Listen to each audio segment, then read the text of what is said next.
Okay. Yeah, I have a spreadsheet, and here are few things. This is the way this one is, and this is data. But this data, the way what you see, the display you see, might not necessarily be the data might not necessarily be how that data is actually stored. You see it in this case, let's look at this layer ID with one highlighted there. You're seeing it, you're seeing numbers. And in your mind, you'll say, oh, this number. But apparently in the database or in the engine of this Excel spreadsheet, this may not have been stored as numbers. And how do you know if it's not number? I highlighted this column. I come into here, it gives me general. So yeah, it's roughly numbers. But if I begin to now change that to say, okay, I can't change it. I don't want to put, okay, for this purpose, let me just change that to numbers. You can see the change straight away. Okay, but means that here it is actually stored as numbers. If I take the same column, I can't copy that, and then I insert. Let me click on this quickly. Insert copied column. It's not allowing me to do that.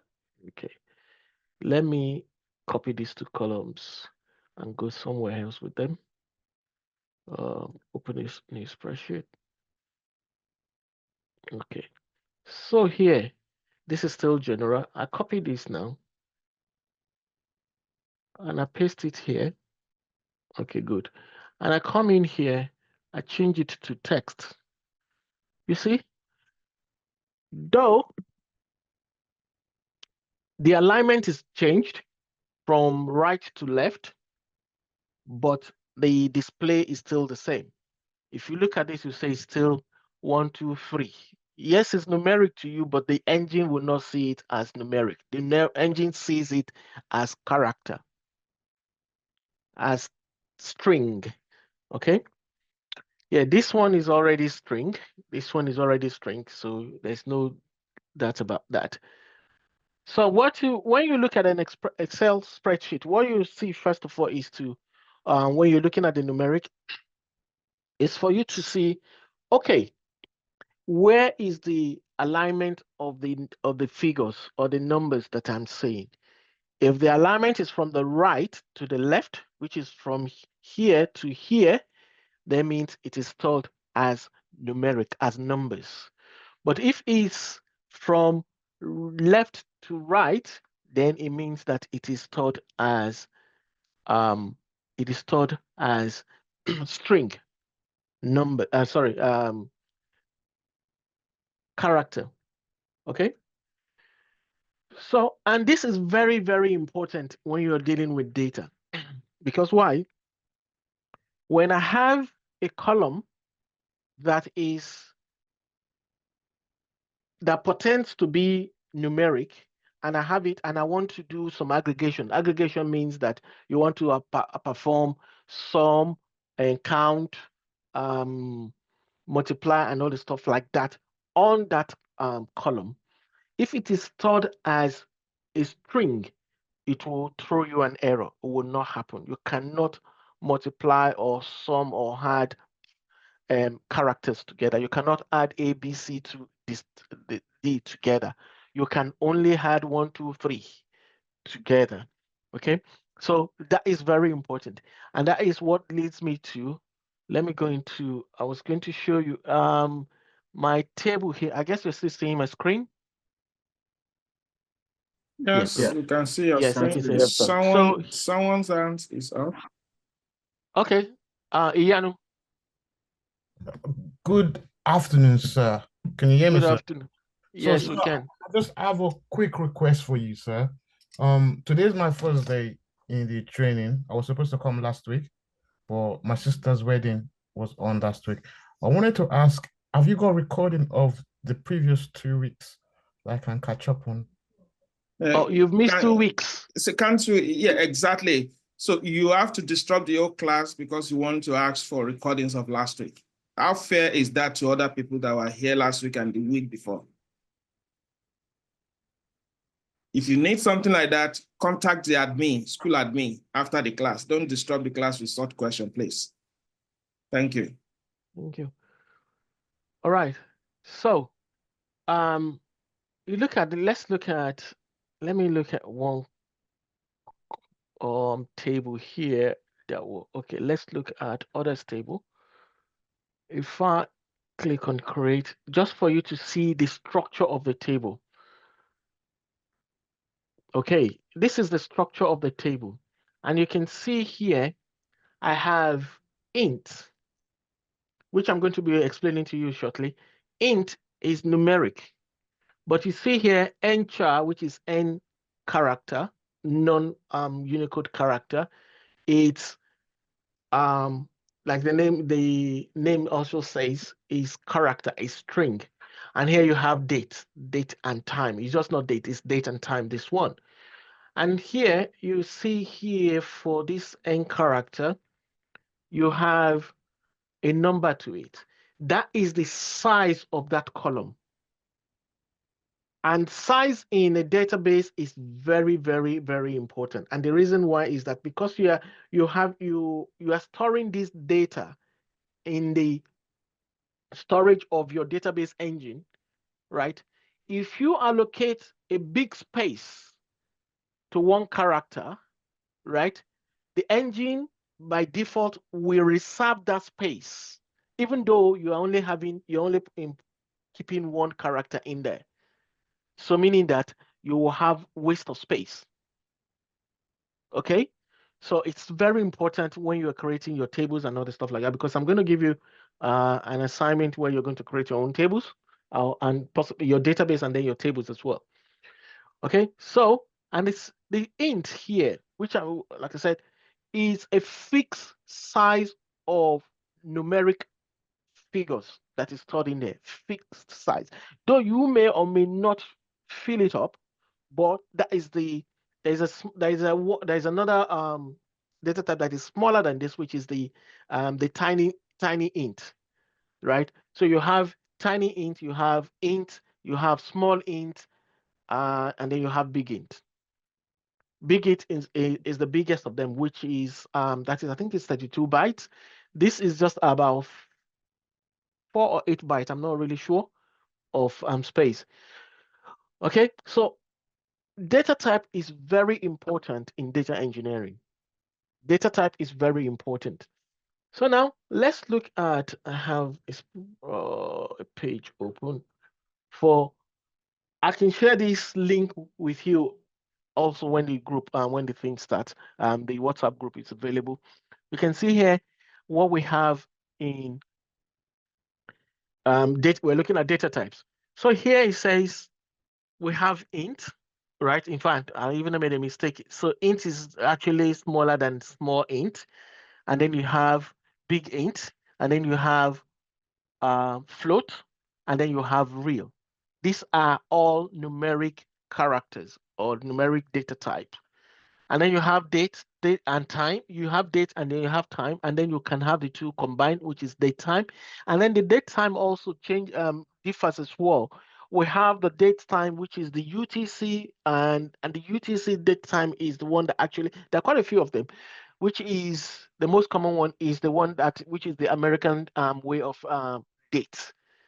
Okay, it's different from the normal English date and time, because America start with the month rather than the day that we do here. And then we have character, which is all letters, A, B, C, D. That's character. Okay, and you have char, which is just short form for character, and then you have varchar. Varchar actually means variable character. Variable character. And places where you will possibly use that most is when, well, we use that generally, but it's in a name.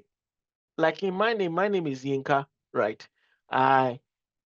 If Yinka is 5 letters, you can have somebody whose first name is 15 or 25 characters long. So when you use varchar, means it can expand and contrast in the database engine, and you have text. There's kind of a few other ones. We have the it's been explained here. So we have the enchar, which is the Unicode character, and the difference between enchar and char is that the enchar is Unicode character, and that will accommodate alphabets from the Chinese, the Indian alphabets, right? Even like from Nigeria, the Yoruba alphabet as well, because it's not just the normal English standard character. They have signs on them. Okay, so that is when you use nvarchar. But these days, we find out that most databases they use the enchar. Because why? Because the world has become more global. We're getting data from all over the world, so you have to accommodate that. So rather than you having to be troubleshooting all the time, just accommodate that, and then you move on from there. And then you have the binary type of data, which is like you are storing the binary more like the 1, 2, 3, but then it's a switch. Say for example, I have the on off, right? 1 and 0. Okay. And you remember this old computing actually starts from binary numbers actually. So it's a combination. Right. And then the other one is the variable binary as well. And then you have the club, you have the blob. The blob actually is most of us we have WhatsApp, and they send us videos, they send us graphic images and all the stuff like that. Those ones are actually stored in blob. They are not letters, they are images. So the only way to store them is in what is called the blob storage. Okay, and then you have the XML and the cursor. The XML, it's it's fading off gradually because another data type is replacing that quite quickly, and the one that is replacing that is the JSON data type. And the JSON data type also is a hypertext character that is used to store the different type of data, right? Like when you go into cloud, you will be using more. It's becoming more flexible as well now, can't say, but you'll be using JSON. Before, data from website and stuff like that are actually in XML, which is hyperlink markup language, which is used for storing and retrieving data on the internet, but it's a bit very problematic. So that is actually changing fast quickly to JSON, and then also Python as well. And now also we're storing the file in, if you're in Azure, it's storing files in the format of which is called Parquet. Okay, so quickly going through that, you see we also have numeric data type, which is money as well. We have small money. And then when we're talking about numeric, we also have numbers and we have decimal. You see here that I explained this tiny bit, sorry, I said tiny bit, tiny int and all this one, except for float and real, they do not, the figures, the numbers they store it will not have the decimal place. It has to be whole number, not decimal. But when you now begin to want to store decimal data, then you can go into money, you can go into small money, and then you can go into numeric as well, and then you have decimal as well. There you can specify the length of your data, and then, which I'm going to show you in my database, you can specify the length of the data, and then you can assign how many spaces for your decimal. If you want one decimal place or 2 decimal place or 3 decimal place, then you can specify in there. Okay.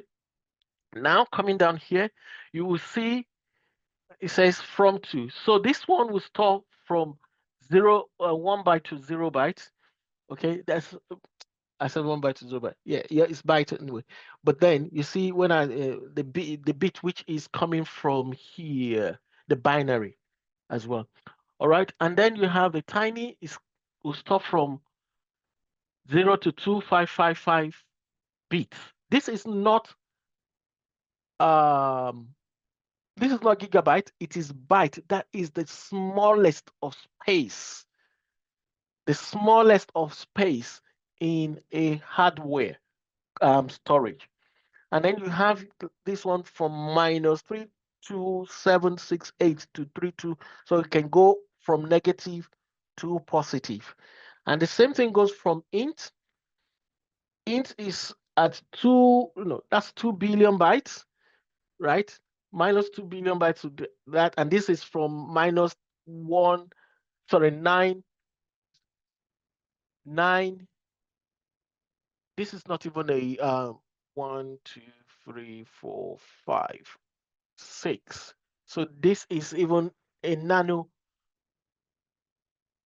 It's not a trillion. It's more than trillion. So it's quadrillion or something like that. And then you have your decimal, which I did mention. It says send to -8 plus 1, and the same thing here. This might look jargon now, but when we begin to do some work, you will see what we mean here. And then you have your float, and then you have your real as well. You can see here we have numeric and decimal. They are the same. They are the same. The difference is just that one works better in one environment than the other.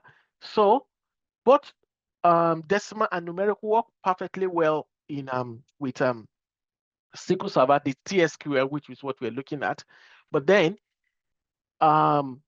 decimal do not really work well when you're going to Oracle, you're going to DB2, which is the other flavor of TSQL, right? So that is just, but my T-SQL is the base, is the standard, so it accommodates everything. All right, and then we have our date, and the way the date is stored, and that is 12 character, and then you have your time, and then you have the combination of your date and time, and then you can have your timestamp. You see, when I did mention the UTC earlier, that is the UTC, which is so sometimes when you see date time UTC, which is a combination of these two together.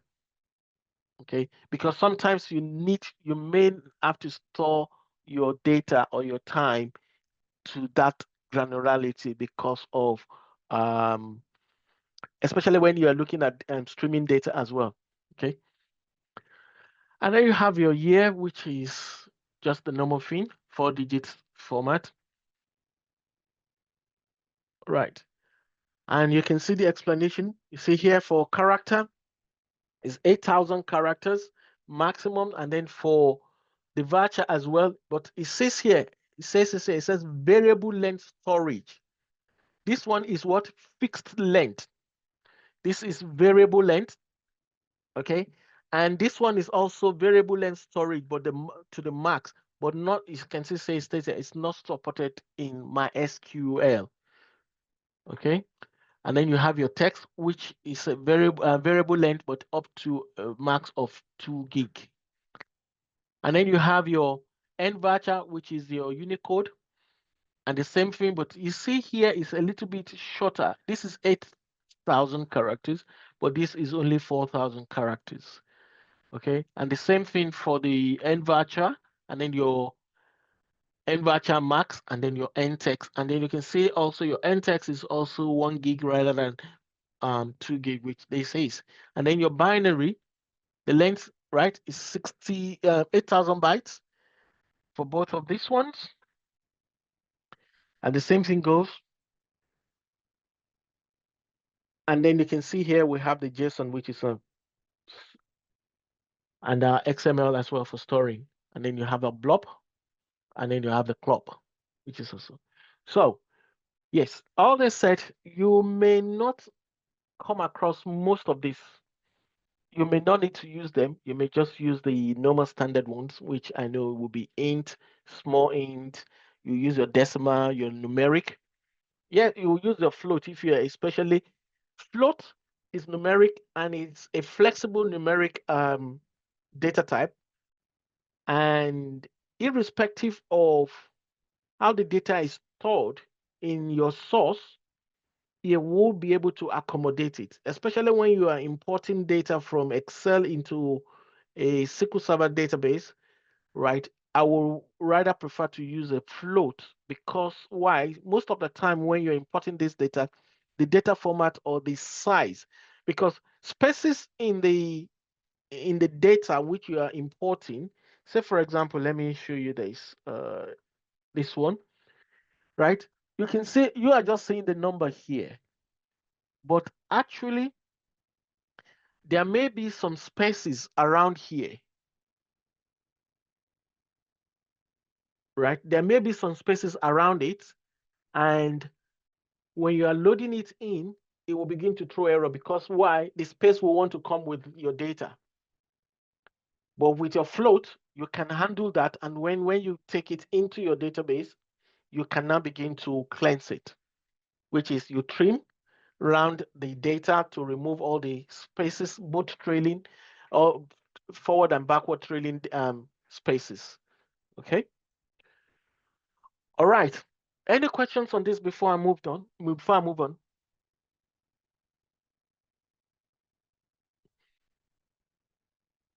Okay. In the absence of no questions, let me go into this.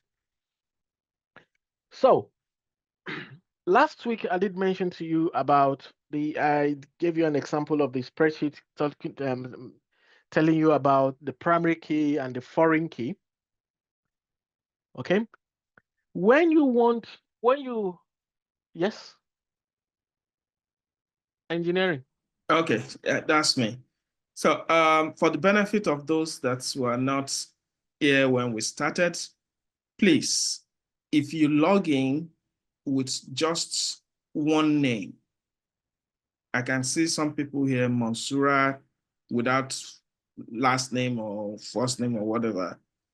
Please log out and re-log in, please, so that when I take attendance, I will be able to capture your full name for the purpose of the WhatsApp group that's going to be created in the next few days.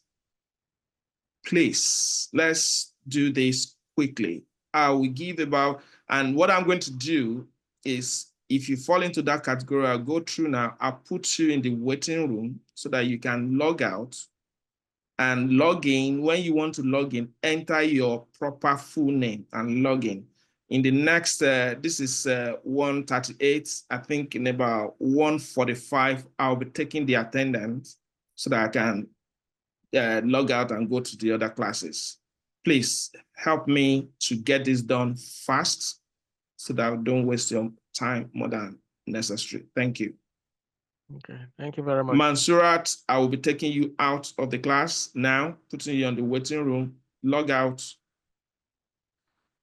And if I find any other person, I'll do the same thing. Thank you, sir. Thank you. Yeah. All right. So here you can see to create a primary key to have a primary key when you are creating your table. Your primary key can either be system generated or it can be manual input, or you have, for example, I'm creating a database for School of Mentoring data class, or let me say just School of Mentoring. We may decide that we want to use your mobile number as your identifier, that no two people should have the same mobile number, or we can decide to use your national insurance as your our primary key. Okay, in that way, that is business defined primary key. But if we don't want to do that, we want the system to generate the primary key for us to make it easy, so that when we're inputting data. We're only just inputting the details. The system will generate the primary key for us. Then we'll use we create it this way, which I have created, or which they have created here, not me that created it. So here they are using the order ID for this table because this table is called orders. They're using the order ID as the primary key, and they want it to be numeric, right? And they want it to be system generated as well. Okay, so now they're using numeric. They want it to be numeric, so they've chosen the data type of integer, which is int, right? But then they are now passing this, which is called identity. That is to say that this is an identifying column, okay? And we want it to start. So that's why you have it as identity, and you can see it's highlighted in blue. And then you see here 1,1 in bracket means that start from number 1 and increase by 1. Each time a new record comes in, it increases by 1. Each time a new record comes in, it increases by 1. Each time a new record comes in, it increases by 1. And here it also says not null. That is that field, that column, when you're entering data into it, cannot be empty, cannot be not. There must be an input in there. But the good thing about this one is that you don't have to worry about that. The engine generates this number for you. So it will always be there. But if you are manually, when you see not null, if you are manually entering or you're entering data and you do not input a record in this column, then it's going to throw and then it will not allow you to enter any other data into it. You have to put in data into that column before you can move forward. Okay. And here you can see now we're doing a bit of, I don't know how to explain this, but we're now saying, okay, our primary key PK for orders table is this one, which is what we have defined there. And then it says primary key is clustered. I won't be going into what this means. And that is why you see here, it said our primary key is this, and you can see it says it is ascending. ASC is short for ascending, which I will show you when we do a bit of hands-on. So we're doing that there. And this is what generates our database. It's on our table, orders table. But then our this table we also have foreign key from other tables. So foreign key from the this is a default. So it says here this is a constraint, okay, and it's a default. It says here what happens is that if I'm entering data into this table and I do not put anything, though you look at freight here, which is money, look at freight. If I do not put any figure in there in my record that I'm entering into this table, right, it is going to assign 0 to it. That is default. Okay, so I can put in whatever I want. The business rule, as it may be in here, that this is always going to be our default. Say the business decide, oh, it always has to be £10 or $10. Then you put $10 so that anytime you miss anything, you know that there's a $10 that is going to be recorded in that column. Okay, and then it says here, we're looking at now, you can see here, we're now identifying our primary key, our foreign keys. So you see the foreign key customer ID, that is the primary key in the customer table. So the customer ID is now say foreign key customer ID reference to that table. You can see that. It's reference to that table. And the same thing we have done, okay, now it's just creating that foreign key. And then the same thing is done for employee, and the same thing is done for the shippers, which is this one, which is the shippers table. Okay, so we have 3 foreign keys here, which is customer ID, employee ID, and ship via. They're all foreign keys, and that is what comes in when you create your table. Okay, don't worry about memorizing this. There's so many script out there that you can always use. One of the things which I can show you, which is this: you come onto the internet, you go to Google, you say Google, come in here, says SQL. I always put the SQL create table with foreign key, okay? Sorry, foreign key. And then I type in there. And then I can go, okay, you see W2 Free School is one of the sites I will recommend for you. So if I click on here, it's going to show me. I don't want it. Sorry, let's read. I don't want to save my preference. Okay, so foreign key, and then you can come in here. It should show me. You can see this is a script that I can copy and I go and modify to suit what I want to do. Okay. You can see the script there. That's for my SQL, but then this is for SQL. So you can see I just copy and then I go and modify it. So don't try to memorize. All you need to know is what do I need to do, and you can find the answer. And also these days, let me see if I can say as well, Google. There's just a trick in the market now. ChatGPT.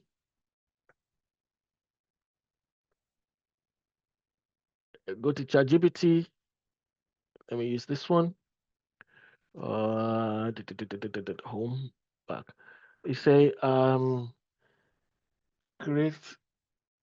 You say write a SQL query to create a table with primary key. Let me just use incremental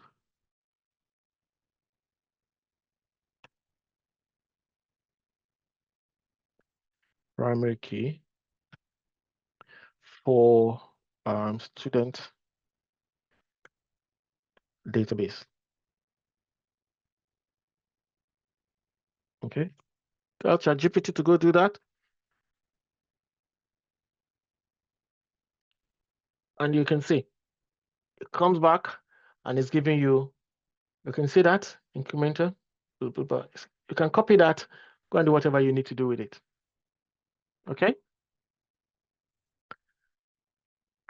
Let me show you, I think I have something, but let me show you some of the things which I have done with ChatGPT, which normally I will worry about before, but these days I don't have to. Like, that's this one.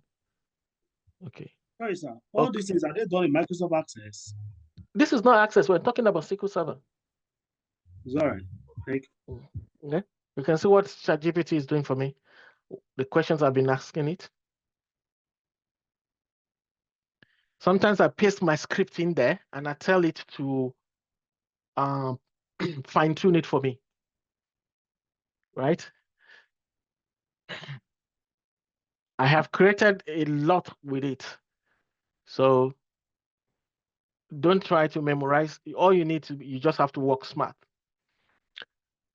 Know the basics, and then the rest, you have tools around you now to help you out.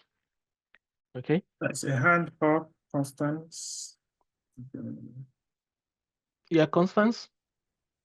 Thank you. I just wanted to find out, when you went to W3 schools, you said there's SQL, MySQL, and there was SQL Server. I just wanted to know what the difference was, if there's any major difference. Okay. SQL. Thank you. I'm coming. Let me find that again. There, you see, when we're talking about database engine, right? Mm-hmm. Okay, W2 school, I think that would be this. When you're talking about database engine, right? Mm-hmm. That uses SQL. That is their query language. The language which they understand is SQL. And like I said last week, SQL, TSQL is precisely, stands for transactional, right? SQL query language. S stands for SQL or SQL. So people SQL. Then Q is query and L is language. That's why you say SQ and the QL. Okay. And then we have variants of SQL. We have T-SQL, which is what is the native language for Microsoft platform, like SQL Server, which is what we're going to be using in this class. And then you have also Oracle, which is another different database engine. Oracle, you've heard about it, Oracle DB and all the stuff like that. Oracle, the variant of their SQL is called PLSQL, which is procedural language SQL query language. Okay, because Oracle deals more on the finance side of things than SQL Server, which actually is more generic. SQL Server does finance and everything too, but Oracle is more focused on finance. When you hear about Oracle Finance and all the stuff like that, they use it more on the and that's side. But SQL Server is more generic. You can use it in almost anything. Okay. And then you have Access. Access is a free Microsoft database engine, which was the basis actually before Access existed before SQL Server came into be. Access has been around since probably 1996 or 95, if I'm not mistaken. And then SQL Server came into play in 1999, 2000. And that SQL started with SQL Server 7. And actually, SQL Server was not originally a Microsoft product. Microsoft bought the company over. Okay, Microsoft bought the company over when they saw, okay, this got a good functionality and stuff like that. They bought it over and then they begin to build on it, and they build on it now that is just not on premises, which is on your local machine or on this physical server. They actually have it also in the cloud right now, which is when you hear about Azure SQL database, Azure whatever. Okay, so when you're now when you are interrogating a database, you have to understand which of these databases, because there's a bit of variance in the structure of the query for each of this one. Like I didn't mention my SQL. My SQL is a open source, which is a free database which was created by a community of developers. They created it. It's lightweight. It's not as powerful as SQL Server, but they created it and it's out there. And you find out that engineering, correct me if I'm wrong, you find out that when you have most websites, right, they use MySQL for their backend data. Yeah, so that is because, yeah, you are right. That is because MySQL is developed along PHP. It's the same community that is promoting PHP that is promoting MySQL. So the two of them are actually knitted together. So yeah, then there are a lot of other lightweight SQL out there as well. We have the Postgres. There's so many, especially in Postgres, the Linux world. We have so many of them in the structure query language area. So yeah. Okay, thank you. So that is why you need to understand which of the environment you're working on, and that will inform how you write your query. If you look at this now, look at this same query for MySQL, right? Not null and other stuff. And then when it's referencing the foreign key, right? Look at the way it's done here and look at the way it is done here. Says here, it mentions straight away the ID and then straight away goes to what? The foreign key. But here it gives that's the foreign key, and then first gets to the primary key before going to the foreign key. But here the primary key first and then the foreign key last. See, just little variants, because if I go to execute this on my SQL, it will throw error. And if you bring this to SQL or Oracle, it will throw error because Okay. they don't understand the structure. No, great. Okay. Okay. Yeah, just one addition before I log off, because I've taken my attendance. I'll be running away. Just one thing here, just as it is with programming language.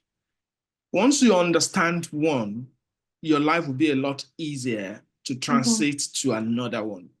So don't be bothered about the numbers or that is out there. Just focus on what you are being taught here, which is SQL Server. It's actually, if Pastor want to do justice, they will call it MS SQL, because that is what you are going to find in the industry. So focus on this and know it very well. If you get into a situation where you have to write your query in MySQL format, it's just about checking the references and understanding where you place your key thing. It's not going to be difficult for you. So that's what I just want to chip in before I leave. And thank you everybody for adhering to the instruction. God bless you. I'll see you later. Bye. Bye. Thank you, sir. Bye. Bye. Yeah. So continuing, this is how you create the table, but also you may at this stage not even be saddled with the task of creating tables, right? But it's just good for you to know, to understand at least how it works. Because most of the you come into an organization now, what they will provide you is they will provide you with a database, and then you can interrogate the data. How at this stage they may not even bother you about how data gets into there. Okay, if you're, because one thing is in the industry, we have the business systems, which is the systems, the applications which the business use to transact their business every day. Okay, and we on the other side, we are into data. We're data and engineers or data analysts. We need to take that data and do some modeling on it. But what happens is that if I go to the database, which is the system on which the customer is accessing as well, say for example, a bank now, and I just go into the database and I begin to interact with it and extracting data and moving data and doing some transformation for analytics on it, it's going to slow the system down. And the business do not want that, because why? They want the customer to get onto their system or their website or whatever and do whatever they need to do smoothly, quickly and fast and get out. But then if we begin to do a lot of payload on the database, then it will slow it down. So what happens is that we take a copy of that database business system and create a new what was called a analytics database. I don't want to use the generic name now. You create another data, we create a copy of that, and that is what you play with. So what is happening most of the time, you find out that the data you will be working with will be 1 day at least, or 1 hour or 2 hours behind the business operations database. Because why? It's just a copy of that will take. And in that case, you may not need to create all this. But when you begin to get more technical, you begin to become more experienced, there may be need for you to begin to create databases as well, databases and even tables. You may not create it, you may create tables and not as the case may be. Okay, so this is the script for creating a table, right? And this table has been created, and then you now wonder, okay, how do the data get into this? Like I explained earlier, this is the business system. So take for example, when you were completing your application for this training, School of Mentoring, you access this training through a website, whereby you went in and you input the required data. That data is stored in a database and in one or more tables, and that is how data gets into the database. And also, data gets into the database. Say, for example, you went to a shop to go and make some purchases. You get to the till and you begin to scan your purchase one after the other, and then at the end of the day, you make your payment and you get your receipt. It gives you a receipt of the total of how much you have spent, and then the line item for your all the items you bought. And that is why we say TR square transactional. It takes it from the lowest transaction. You bought went into excuse me, you went into Tesco and you bought 5 items. You will record each one line by line, right? And that is transaction. It's transaction. That is what it's called a transaction. So the total of that, you make a payment. You're not paying for one item, you're paying for the total, which is now your total cost. But that total cost needs to be broken down into each of the items. And that is one way also of getting data into the database as well. Another way is through so many different devices, POS, right? Website, like I said, WhatsApp is one as well, and so many other things as well. You internet and all the stuff like that. So the data gets in, but a copy of that is now what you begin to work with, and that's so. Once the database is created and everything, the access point or user interface is created, and that is now plugged in to your database in the back end, and the data begins to flow in. And you, as a data engineer, data analyst, your job is now to begin to make sense of this data that you have received for the business to be able to improve. So we have the data, we have the table, and then data is already in these ones. For example, we have already data, and then here for you take a look at the business. What does the business do? And that is what will give you an idea of the data points that is within their business. This Northwind is a publishing company. No, it's not a publishing company. It's a retail company. Okay. You look at it. What are the use cases here? One, they have products which they sell. Two, they have employees. Three, they will have customers who buys their product. Four, they will have, some people call it geography, some call it location. They have location, which could be one or many locations. Okay. That is 4. 5, they will have suppliers, except if they are manufacturers. Even if they are manufacturer, the manufacturing side of it will have suppliers, because there will need to be some companies or business of individual will supply them the items or the products or materials to create their product. So you have suppliers. Then how do they do their business? Do you go there face to face, or do they ship to you, or do you go pick up and all the stuff like that? Okay, if they do both, then meaning that they will have shippers. Shippers like DHL, like FedEx and all the stuff like that. Okay, now what else will they have? This is what they need majorly for now to run their business. But now let's begin to look back a little bit for us to understand the business better. We sell product. Are they selling just one product? If they're not selling just one product, then you have your product category.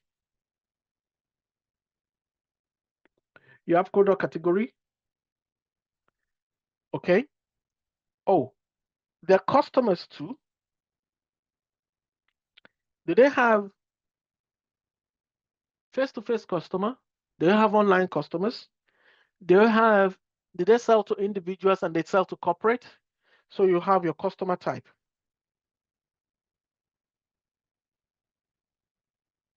Because they want to analyze this. They have customer type. Now they have location as well. What kind of locations? They have location in let's say the whole of UK.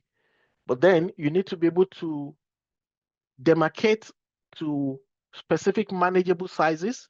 So you probably will have what is called territory or region, as they may want to call it, territory as well.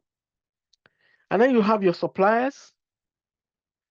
Okay, what kind of suppliers? Do they have one type of supplier or do they have different supplier? So you have supplier type as well. Of supplier type. They're shipper. Do we really need to make anything? We may or may not break that down, so I will just leave that as it is. Okay. Now, you now look at it again and say, how do a product will belong to a product category. But within that category, there may be a subcategory as well. Right? Like, say, for example, you have drink. A product category is drinks, right? Under drinks, you have alcoholic and non-alcoholic drinks. Under alcoholic drinks, you have spirit, you have wine, right? Under non-alcoholic, you have fizzy drink, right? You have sweet and not different subcategories. So you have under product category, you have product subcategory as well. Okay. Now we're looking at customers. The customer type, either corporate or non-corporate. So we can be okay with that. But we look at our location. Location, we have territory. We give us one territory. We have how many territories? And within that territory, we have region. Say, for example, you're looking at the United Kingdom right now.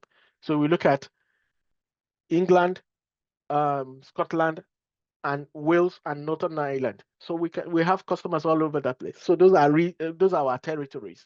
But within that, we can break that down. We can have Southern England, Northern England, Central England, Northwest England, and all the stuff like that. So you can break your territory also into regions within that. And then your region, you will now drill down to your location. Okay? And when we are designing a database like this is what we'll take into account. And that brings me to something which I called, I will Google it for you now. I'll Google it for you, and that is called, let me call that one. Google and then say database normalization.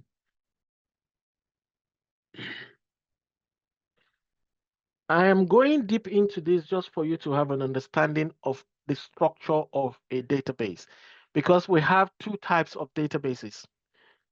Okay, I'll get into it now. It says normalization is a process of organizing data in a database.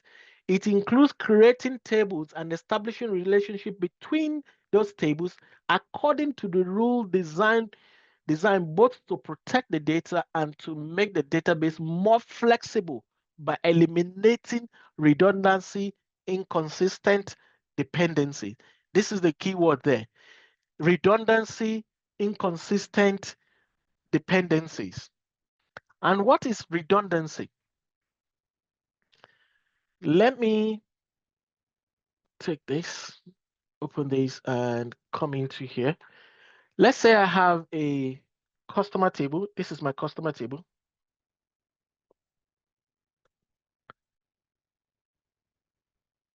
Okay, and here under my customer table, I have first name, I'll just call it FN.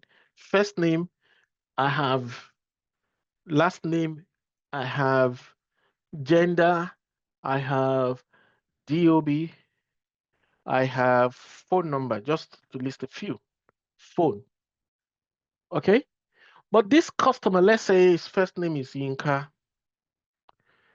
his last name is Balogun, his gender is male, he has not changed. His DOB is 01/01/19 2000. Okay, and his phone number is, that's his phone number. Okay, but Yinka now came in.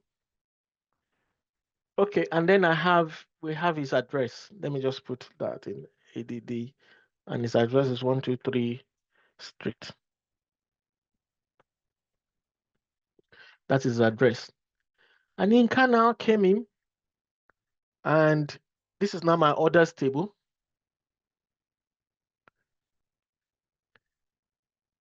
Okay, let me give Yinka an ID. Insert ID, and I give him 001. Okay, that's Yinka's ID. Yinka now came in to make a purchase. Yinka bought I say product. No, let me do it properly. I have the order ID. The ID. I have the date when the order was made. I have the product ID. Product ID. Then I have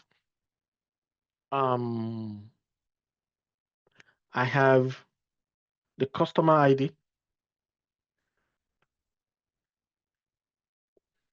Customer ID. Because it's Yinka that bought it, so I need to collect all this information again from whoever is buying. And I paste that in here. Okay. Now, when I'm filling this out, other ID, I'll call this one 222. I'll call the date. Today's date is 22nd of 3/2000. The product ID, let's give it 999. And then the customer ID is still 01 there. And then this information, let me just copy this. Okay. Now look at this scenario. Yinka has made this purchase. Let's say Yinka has, over time, Yinka has made hundreds of purchases from this company. Hundreds. And the data has been stored this way. And now let's say Yinka now changed his address. Or let's even for the fun of it, let's even say Yinka has now decided to change his gender to he, right? Now, what you have to do, you have to come into the customer table to change Yinka's gender, and you have to come into the orders table to change Yinka's gender as well. And you have to look for all the transactions he's actually made to make the change. If you don't want to keep history, if you want to keep history, is different. You can leave it and then just change from that point when he notified you that he has changed his gender. But look at it, for hundreds and thousands of customers, you have to go in to so many. Let's say now, okay, Yinka, we have another table which is called address, and then we do the same thing because you're now linking that address table to Yinka's details. You have to make the change. This data is called redundant data because why? Is not necessary here and is not necessary here. And that is what normalization does. So what normalization does is that it removes redundancy, right, to make your data consistent and dependable. So meaning that if I don't keep it here, I don't keep all this information here, I don't have them here. Let me put in as well. Don't let me delete it. We don't have all this information here, right? This information only resides here because why? I can trace back from here to get all this information. I can trace back from here to get all this information because why? There's a relationship between customer table and the orders table. Right? In that case, I don't need all this here. And I don't need all this here either. The information will be stored in one place, and you can easily access it. Once I make a change here in sex, it will reflect here because why? I didn't store that information here in the first place. I only have a reference to that data in here, which is what I'm going to show you now. So let's go back to our SQL. Okay, so let me close this. And then let's now look at, I just want to walk you back that way now. Let's look at our orders table. Our orders table, you can see here we have the customer ID, which is our foreign key from the customer table. Now, I'll come in here. I want to look for this customer. Let's look at how many transactions this customer has made. I will teach you all this SQL at some point, but I just need you to get a hang of how it all works before I begin to teach you SQL query. Okay, so here, I put that in here, said, okay, how many times has this customer, look at that, that customer has made 6 transactions over time. It's made 6 transactions, but that information now, this client's information, if I want it, if I want to see this client, who is this customer, by the way, all I have to do is just go to this customer table. So let me do is select, I'll do select star from customers. And then because it's the same, I want to see this customer ID. Okay. And then you can see, I can now see this customer information, everything about that customer is here stored. So if I need to make any change to this customer table or this customer record, I only need to come and do it here. I don't have to come here and repeat it 6 times or 100 times. I need to just do it here once and only. Because why? That is what is called normalization. And when we're talking about normalization, going back to this, normalization, I will send you the link so that you can go up and read. You can see, let's see some, you can see first normal. You have the first normal, we have the second normal, we have the third normal, we have it up to the 5th normal. But most databases don't go as low as the 5th normal, they stop at the 3rd normal. Okay, look at it here. You have the first name, you have the customer name, you have the band, right? But here you can look at it, right? You have that it has changed, right? It's still the same Joe. And the 3rd normal, you can see here now we have the ID for Joe, and we have his first name, we'll have his last name. For that.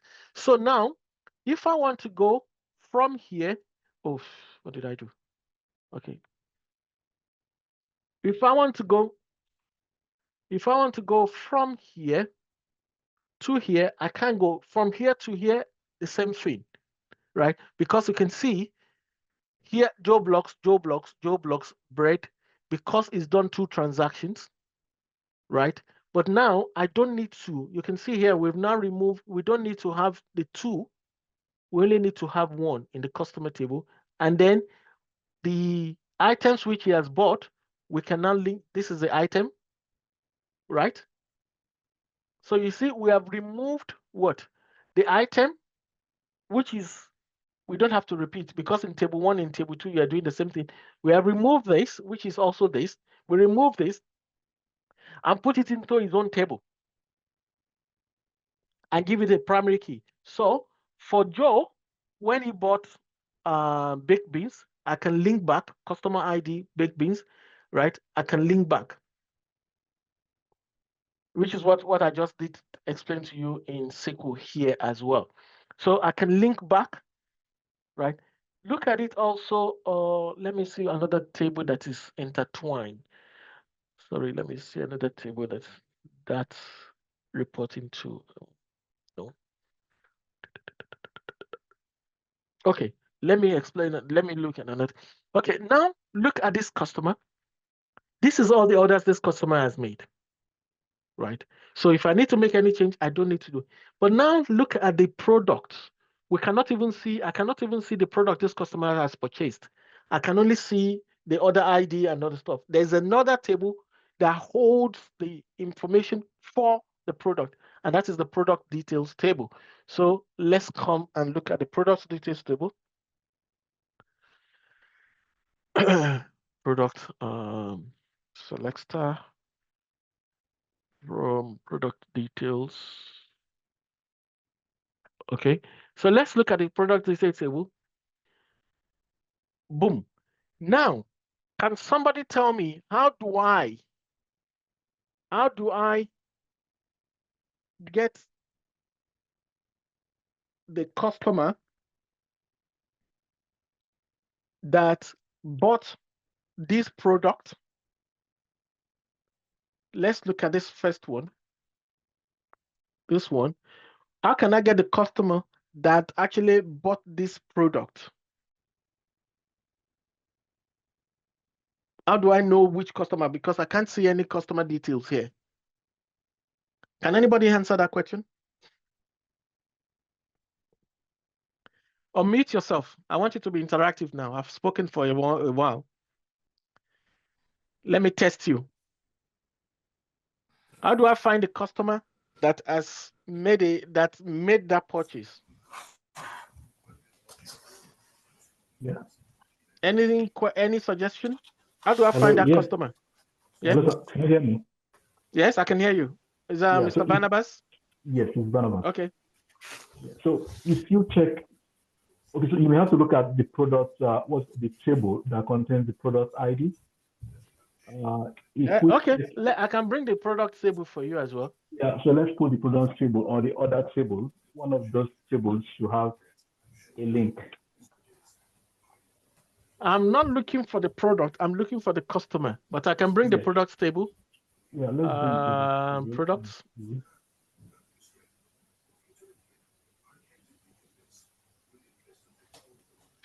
Come on, escape. Okay, I can do the products for you. I can run the two together.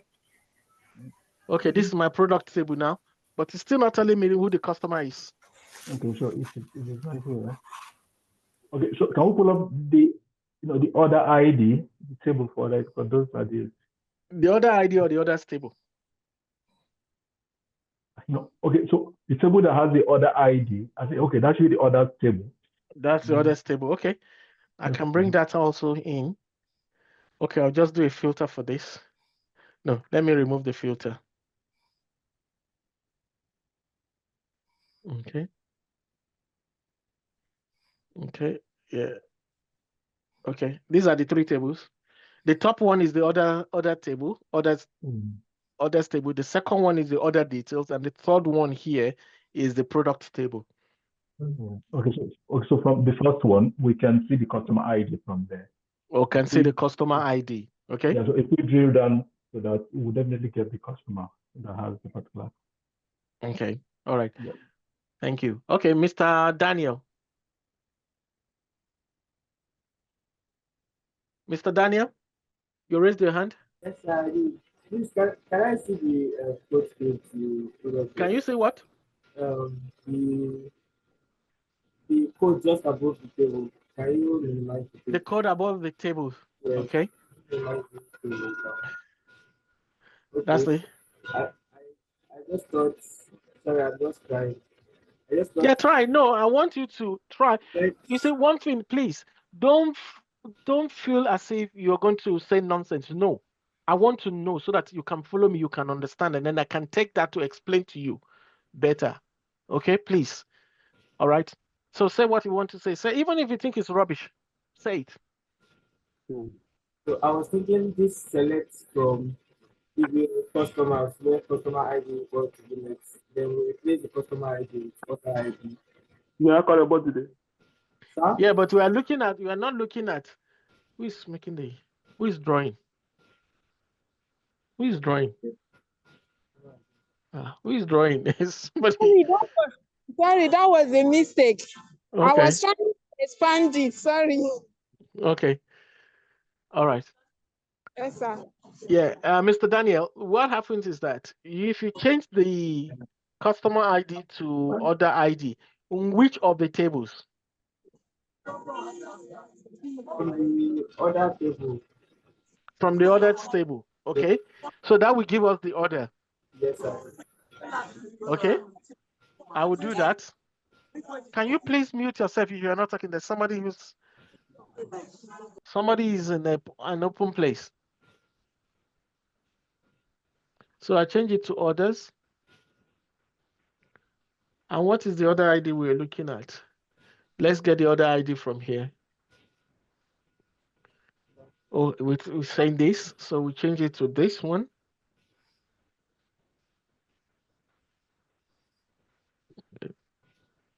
Okay.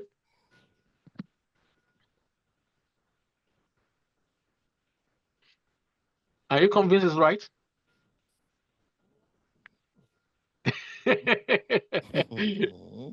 Yes, you are right. I just want to be. Yes, you are right. Yes, you are right. I was just trying to get you know, just to know that I'm not doing I was looking at your face. You're like, should I say yes or no? Anyway, Mr. John.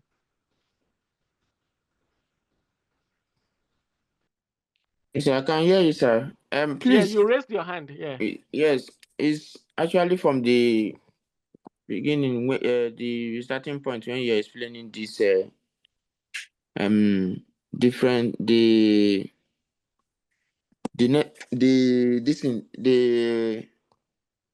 IDs, the primary key, yeah. keys, yes, characters and their functions. So I didn't get it. Maybe later you just explain again for us so that I'll be able to. Or you can go back and watch the video. We're going to share the video. Okay. Okay. All right, thank All you. right. Yes. So you can, I saw Ngozi's and up. Did you put it down? Yes, I put it down. Okay. Why? I kind of I wanted to ask what was the question initially. That the question was that I was on the other details table and I was asking how do I know or find the customer who made that purchase for that order ID. Okay, and the answer will be to select customers where you filter. Yeah, you will not say select. I want you see, watch the language I use, the words I use. They are the industry words, right? Or the industry language. And please, as much as possible, adopt them. Okay. What Yeah. did you say? So it's like you're going to search the for the customer ID, for the orders ID. So in this case, you just do a filter for the customer for the orders ID, which is what we did here. Okay. This word, when I begin to take you SQL language completely, you understand. I will explain all these ones to you. Okay. So this where is a clause we say it's in the SQL Server. Say the where clause. Okay. Yeah. It is used when you want to filter a set of data. You know, if I run this, select, this is only returning back to me the top 1,000, which right is returning back, but I don't want this 1,831. If you look at where my cursor is flashing here right now, It is telling me the number of rows that has been returned, which is the number of rows here. Now it's 831 for rows. 831. So that's where you'll find that. Yeah. But now I want to go down, and I don't want this 831 because it's not everything that I need rather. So I need to filter out.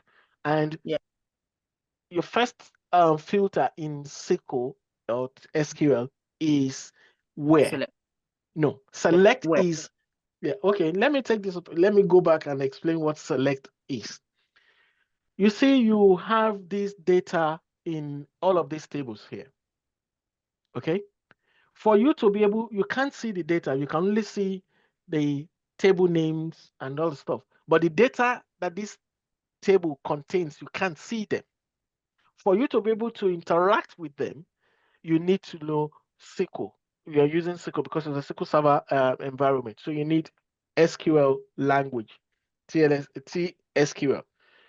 And your SQL languages, now you now want to say, okay, give me or return to me or display to me the data that is contained in this table. And if you start with select, you can see here I did select. Select, which is go and fetch me. That is what select means. Go and fetch me, right? The data from, you now say, go and fetch me. You did not tell it where to fetch from. So now you need to specify. You now say from a table. But before you say from, you have to list the columns that you want to see. Okay? If I want, let's look at customer table now, for example. If I come here and then I do a select, go and fetch me, select, and I begin to tell it what I want to see. I want to see customer ID. Like I mentioned to you last week, I prefer my comma on the left. You are now separating the columns. When you're writing your SQL, you have to separate the columns you want to see by comma after the name of the column. Like I did just now, customer ID, comma, that is, this comma tells the engine that, okay, this is the end of this one. I'm expecting something else. So I want to see company, and then I put another comma to separate it. And then I want to see contact. And then I'll put a comma because I still want to see more. Then I want to see the title. Let's just do this. I want to see title. Okay. Now, because you know that I'm actually picking from here, you know that it's customer table, but I have to tell the engine that, come, Mr. I want these columns from this table, and I give it a table name. And you can see straight away the wiggly line is gone away. So it knows that, okay, yes, the engine has gone back to check to say, does this column exist in that table? If the columns, let me put a column that do not exist, and you see what is going to happen here. Let me just copy this and just amend it a little bit. And then I put it here as 22. You see, straight away, that column do not exist in that table. That's why you see the wiggly line. But sometimes the IntelliSense in your the engine sometimes is not frequently updated, but the column may exist, but it might still put the wiggly line. It is you that will just need to go and confirm, okay, does it exist? If it exists, then don't worry. You understand? Even if you see the red wiggly line. All right? Okay. So I've told it what to go and bring for me in return. Let's take away the comma. Okay. So, and I execute this. I'm highlighting this because I have some other queries on this canvas. If I do not highlight what I want to execute, it's going to execute everything, and I don't want it to do that. Yeah. If I don't highlight, it's going to execute everything. You can see. I don't want that. So I highlight what I want to execute at this point in time, and that is it. And you see what it has returned back to me. Yes. See what it has returned back to me. Okay. Mhm. All right. So, but there's another way. If to say I want everything, all the columns in this table, I want to see everything. I just don't want a select of columns. I want everything to be returned. So I can use this syntax, which is star. We call it, so in this case, I will read this statement as select star from customer, where customer ID is this. And it's going to return back to me all these columns rather. Mhm. But this one, I specify the columns I want to see, and you can see that is just what it returned back to me. It will not Wow. return back everything, just what I asked for. So it is like what you ask for is what you get. All right. Okay. So here I do a select star, and it's going to return. Let me run it. Let me do this. I don't want that. Let's run the two together. You can see this one is return back all the columns, right? Because I said this star means all the columns. That's what it stands for. So select, fetch for me all the columns from customer table. Where customer ID is being it. No, I'm not even doing the customer ID now. You can Okay, see I put this double dash. Okay. When I put this double dash, right, the engine will disregard anything after the double dash. Okay. When executed, it will disregard it. And that is why you see it turns to green. When you see anything like this that is turned to green, then we say in the industry, we say has been commented out. I've commented it out. Okay. Yeah, commented it out. And you can do it in two ways. You guys are making me to jump. I can either do it this way, or I can do a slash star, right? And then come to the end of it and then star slash. It's the same thing. Okay. But if you don't want to do this one because it's long, if you will do this when, say, for example, I want to comment a long list out. But if I just want to comment a single line, I'll just use the double dash. Okay. But this one, when I want to, say, for example, I want to comment this one out now, I'll just come here. I can either come here or above it and then do dash, and I go to the end of it and do dash. In that case, it has commented it out. If I execute this now, this one will not return back. It will not return that back because it is the engine did not read it. All right. It didn't read it. Okay. All right.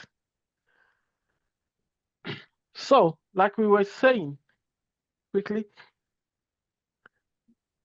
it is easy for us now to filter out for the the other ID. And because why? There's a relationship between the custom and the other details table and the what? And the others table. So if I need to make any change to this order, let me now filter for this order.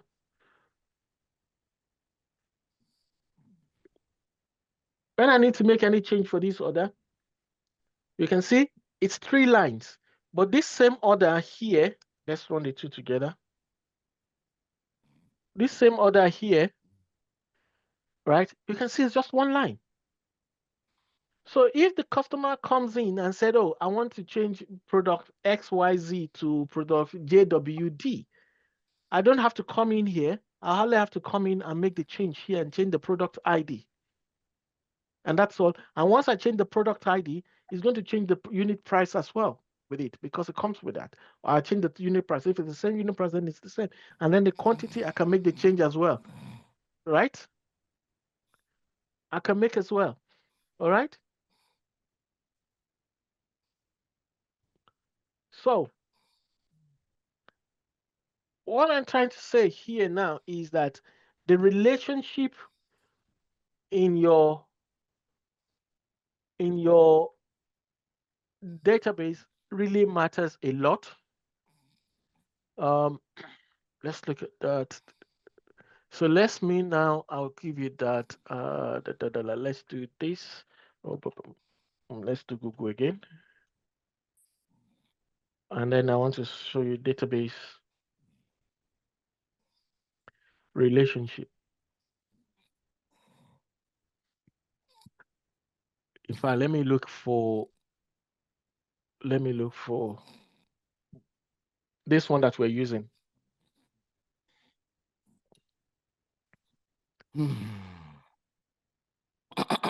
Database entity relationship diagram.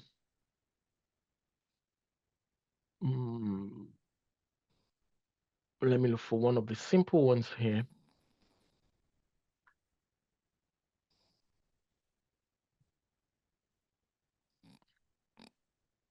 Okay. You see that database which we're going to be using. This is the design of that database. This is the design of that database. You can see here, the arrow going from one to the other is that you see here we have in the center here, we have the orders table. Okay. And then the orders table is related to the order details table. You can see that's the line from there. And then the order details table is related to what? To the products table. And from the products table, you can go to the supplier and you can go to the subcategory, okay, which is product and product subcategory, product category, okay. And then you can see here when I was explaining earlier, I have the employee, the employees, and then you have the employees territory, which is a lookup, and then you have the territories, and then you have the region. And then you have here, I have my customer, see customer, but then the customer is actually broken down again, is broken down to customer demography, right? And then you have the customer demography. And the reason why you have this table here, which only contains the primary key from the customer table and the primary key from the demographic table, is that in a relationship, it has to be a one-to-one relationship most of the time, or one-to-many relationship. A customer, right, can make zero or many, what's it called? Zero or many, can make zero or many orders. That is a customer. When you first create that customer in your database, right, the customer may have not purchased anything from you, but it was just, you're creating that because the customer is making the purchase. So at that point in time, that instance when you created that customer, the customer has not made any purchase. But few minutes later, when the customer is now created in the database, the customer can now make a purchase. And then that is why you say zero. At that point in time is zero transaction. But the next few minutes, it becomes, the customer is making one transaction. And the customer can continue to make transactions. So in the customer table, you only have one instance of that customer, like we have seen, only have one instance, but you can have many instances of the customer's order. That same customer, it can have many instances. And that is why you say one, which is the customer table, to many orders. A customer can make zero or many orders. Is it clear, or you want me to repeat it? Is it clear, or you want me to repeat? Can I think of me being an Amazon customer? Okay. Will Amazon have something like this for me? They definitely have. Okay. They definitely have. But the data is not public. Of course, the data won't be public. It's a business transaction. It's just like you're saying that your national insurance is public. No, it can't be public. Okay. Right? Your company where you work, they pay you salary, don't they? Yeah. Yeah, but then they don't make the information public. Okay. Understand what you're saying. Okay. Even in the business, there will be security level. What you can, like now in my workplace, I can't see HR data. I can't. Even if Okay. I'm developing, even if I'm creating analytics report for HR, they from their end, they will have somebody who will mask the data for me because they Okay. don't want me to know how much my manager is earning. Excuse me, Yeah. somebody, can Somebody you mute yourself? thinks that the baby is sleeping. Okay, yeah. Okay, so they will max the data because they don't want me to know how much my colleague is earning or how much my manager is earning, or any disciplinary or whatever anybody else has got or whatever. So they will mask the data, even though I'm working on the data. There's a way to mask the data. Okay. So this is Amazon will have, in fact, Amazon is going to be more complex than this even. Because Amazon, you can access Amazon from your phone. You have the app. You can access Amazon from Alexa. You can access Amazon from your desktop. You can go to Amazon.com. Alexa, shut up. Okay. You can access Amazon. So Amazon will have different databases, but they will be synchronized in the back end. Okay. The data from one will be moved to the other one. The data from one will be moved to the other one overnight. Okay. So, but this is now what the developers, which you are not, this is what they will use to create the database which you see. There is another one, which I'm just showing you this. I will send you the link. There's one which is called, this is the ER. ER stands for entity relationship. Okay, you see entity relationship diagram. They may ask you, you say, oh, can I see the ER? And this is what they mean. Okay. And okay, that is that one. Okay, that is, yeah. You can see the flow of the data now. This can move from this to this. But let me see if I can see. There is another one which is the, do I need to show you that one? It's when you are conceptualizing the database.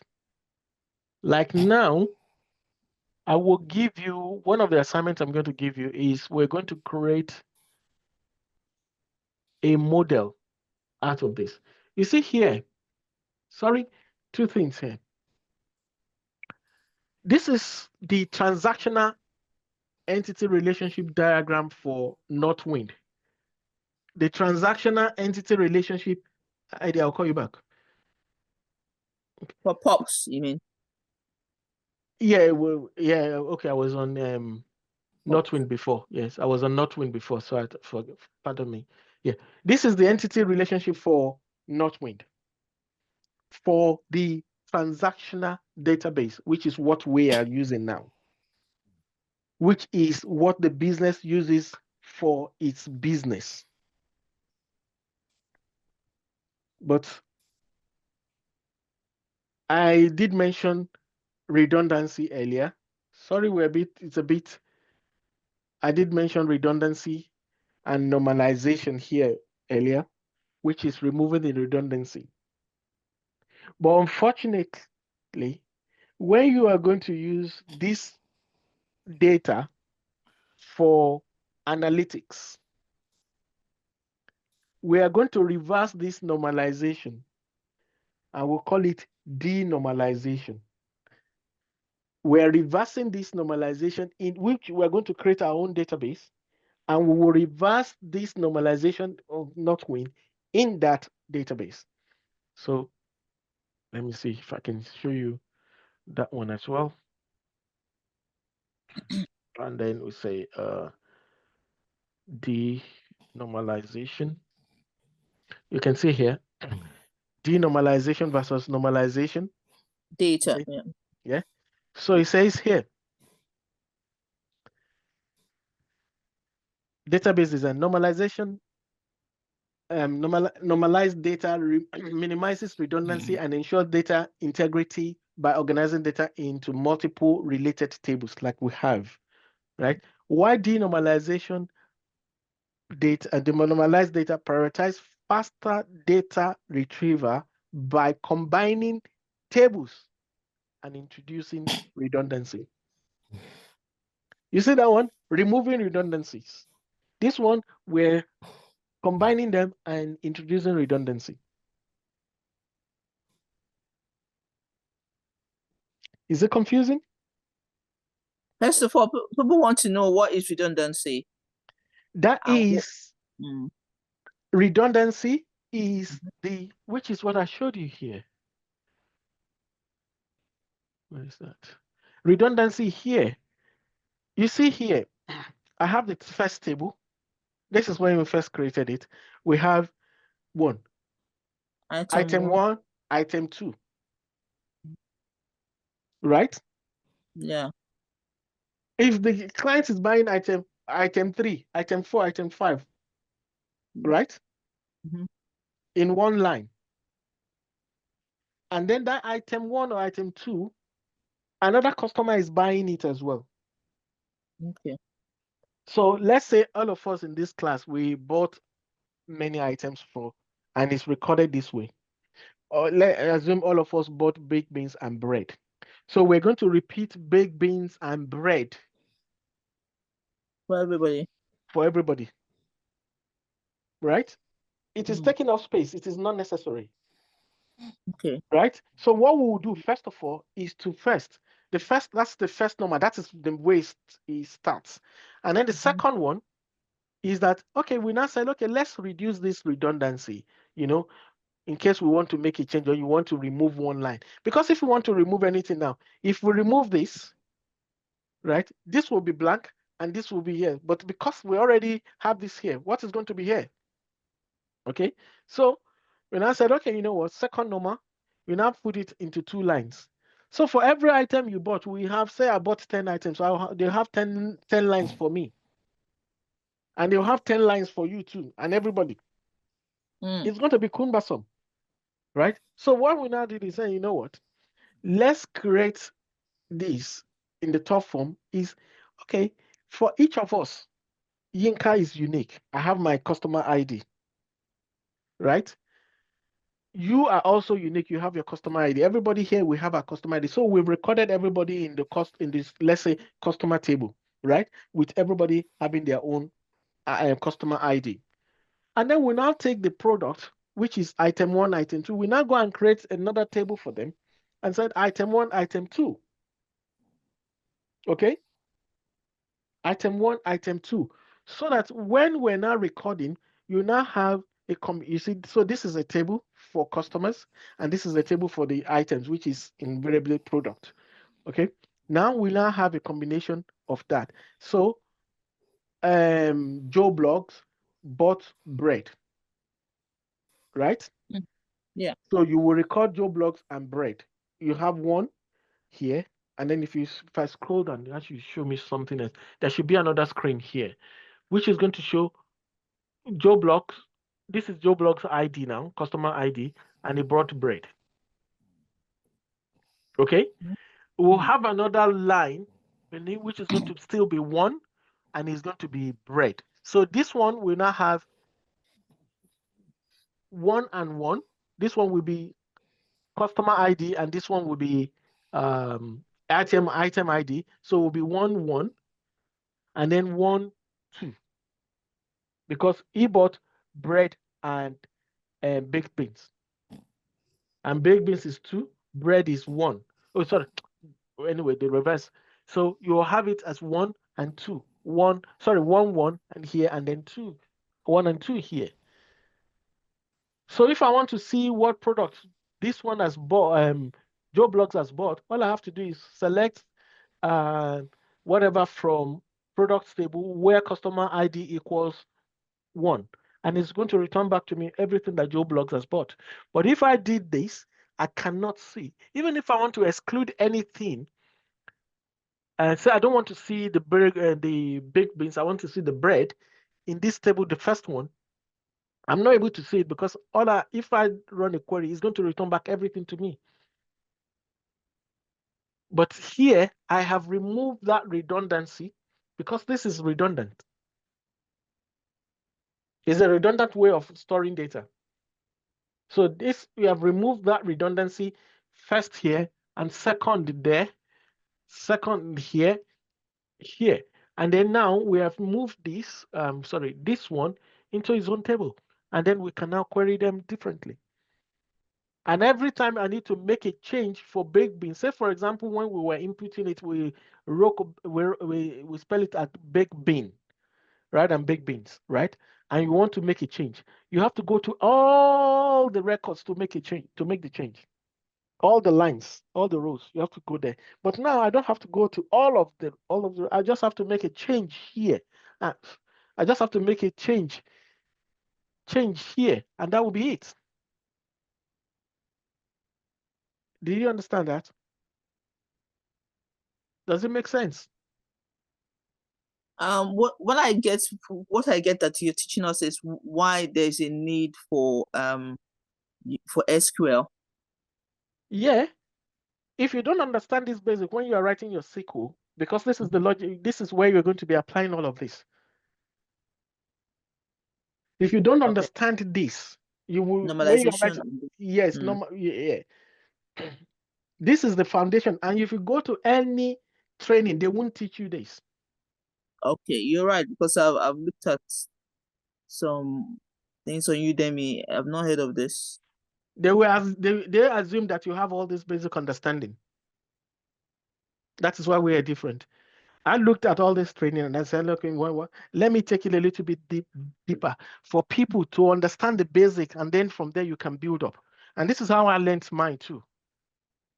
So does it mean that you have to normalize it? Denormalize? No, what I'm saying now is normalization is on the transaction database. Okay. Denormalization is on the analytic database. But I want you to understand the transactional database because that is where your analytic data is coming from.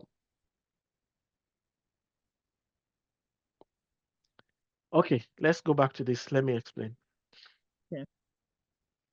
You see here. Let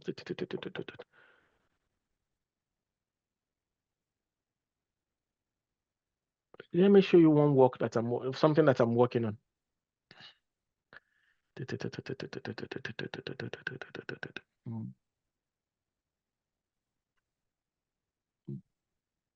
Okay, I'm working on this data, Nigerian stock market. Okay. Oh wow! Yeah. Look at this data. Mm-hmm. This is the way this data is stored. This is the way I take this data from here, and then I do take from another broker site as well. That one has more details in there. This is this. It doesn't make any sense, right? You just look at this is the company, this is the previous price, blah blah blah blah, and that's the date. That is all. That is all. When I took that data, I created a database for it, which I called this name. Okay. And let me do a filter.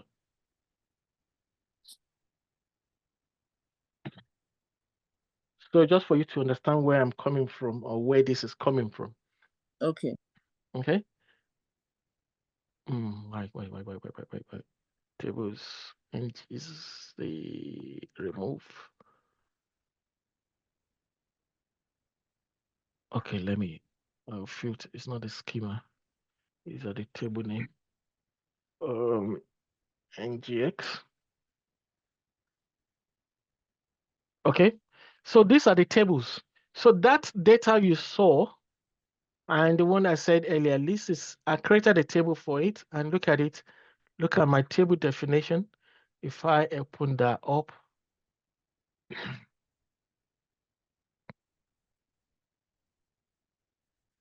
and that's it.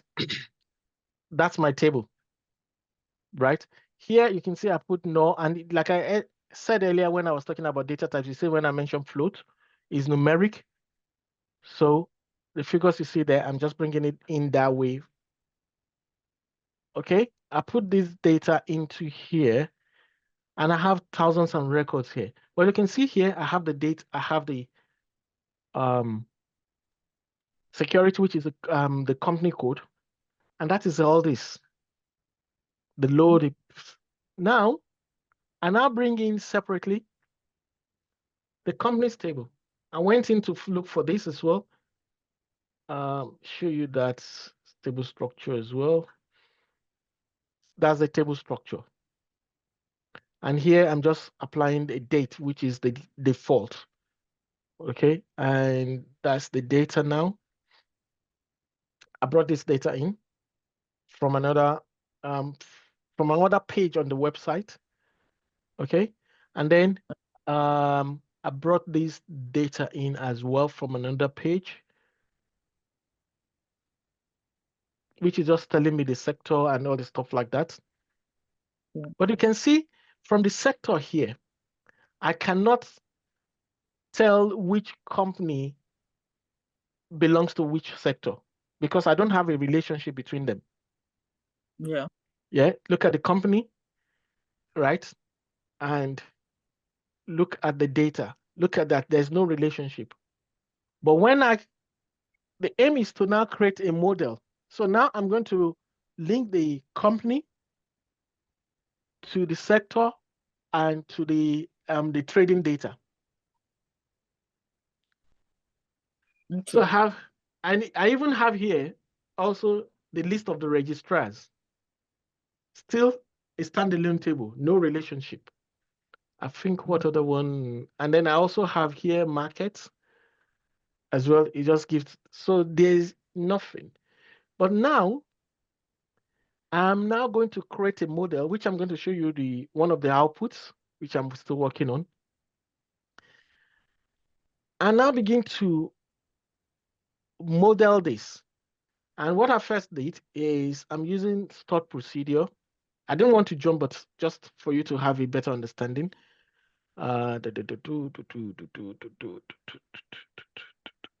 Registrar companies. Okay, let's show you companies first.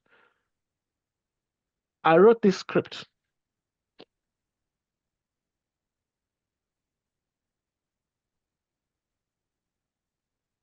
To bring that data. If I do a select on this one,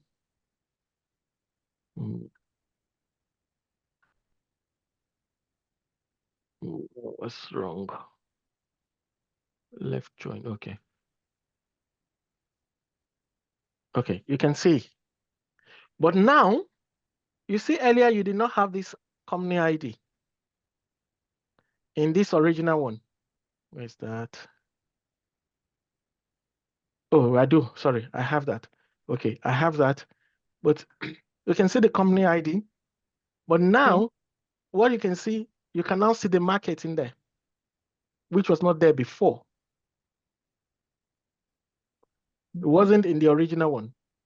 Okay. Was it the left join that made it enter there? I now have to do a join, but now what I'm trying to see, you see the basics I'm trying to get you to understand is first of all, how these things work, how they are created from the onset, then you can begin to work up. All right. So we are going to get to here, but I'm still taking you from the base. Okay. Right, we are building the foundation. Yeah. And then look at another one. Look at this one now. This is a bit more. And then you can see, I am now joining to the company and I'm joining to the market to get that information into, I think it's this data, into this data.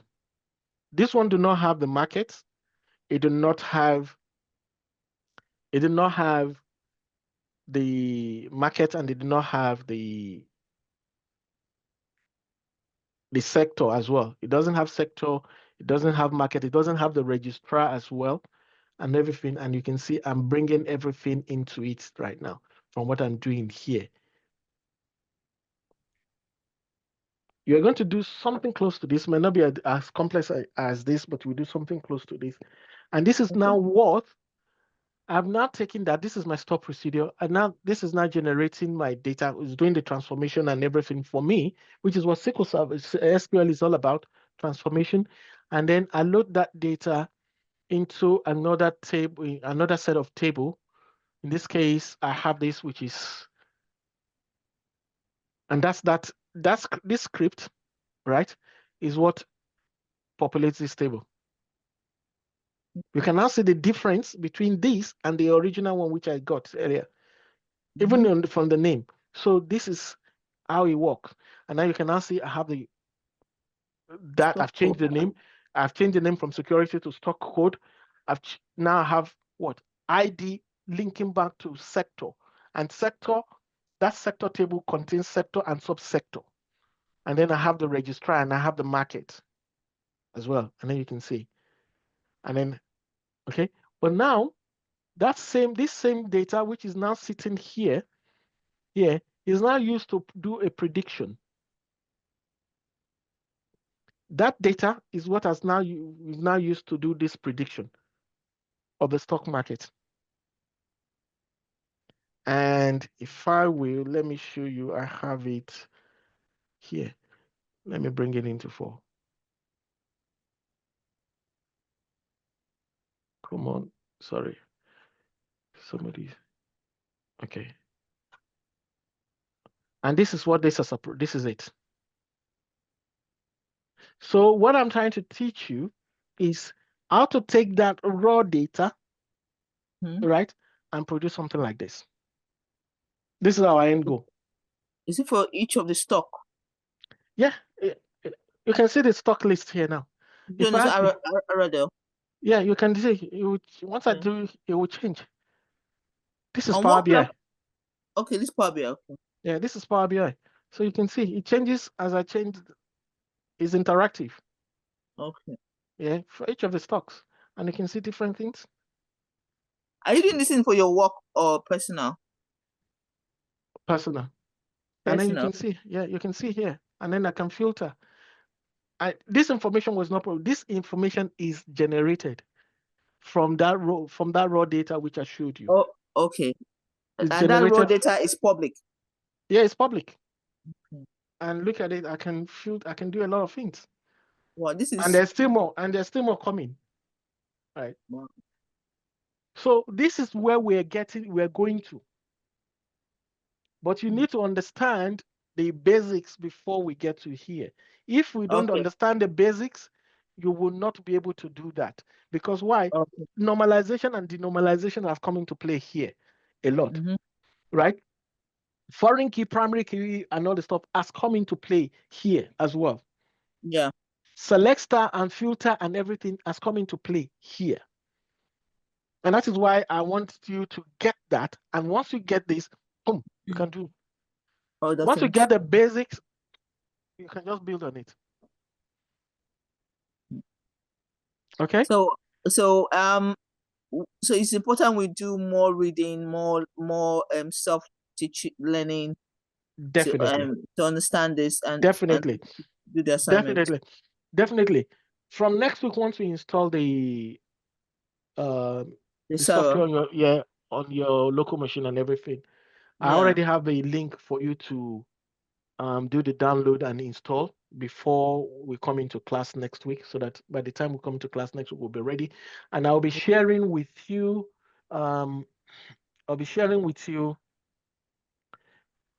this file, this database.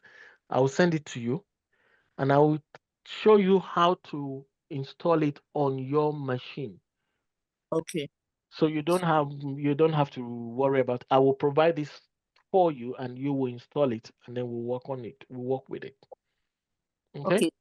Will you be able to share the knowledge about the Nigerian Stock Exchange prediction if one asks you on a personal basis?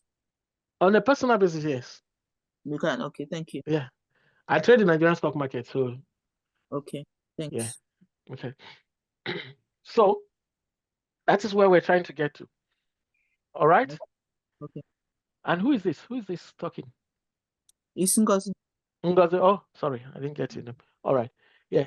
Any questions? Because it's 3 o'clock, past 3 even. Yes, sir. Yes. Thank you for taking your time to take us through. Please, sir, I would like to know when will the recorded version be made available, please? Let me see.